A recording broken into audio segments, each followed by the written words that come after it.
Welcome dear friends. গুরুত্বপূর্ণ কিছু শব্দার্থ।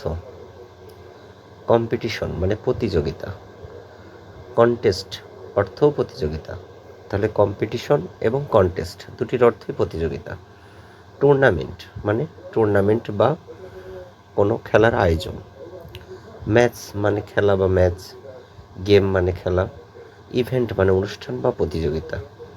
রাউন্ড মানে রাউন্ড বা ধাপ, ফাইনাল মানে চূড়ান্ত পর্ব, সেমিফাইনাল মানে সেমিফাইনাল বা অর্ধ চূড়ান্ত, কোয়ার্টার ফাইনাল অর্থ কোয়ার্টার ফাইনাল, উইনার মানে বিজয়ী, লুজার মানে পরাজিত, চ্যাম্পিয়ন মানে চ্যাম্পিয়ন বা যিনি প্রথম স্থান অধিকার করেছে, রানার আপ যিনি দ্বিতীয় স্থান অধিকার করেছে, মেডেল মানে পদক, ট্রফি মানে ট্রফি বা পুরস্কার, প্রাইজ মানে পুরস্কার, অ্যাওয়ার্ড মানে সম্মাননা।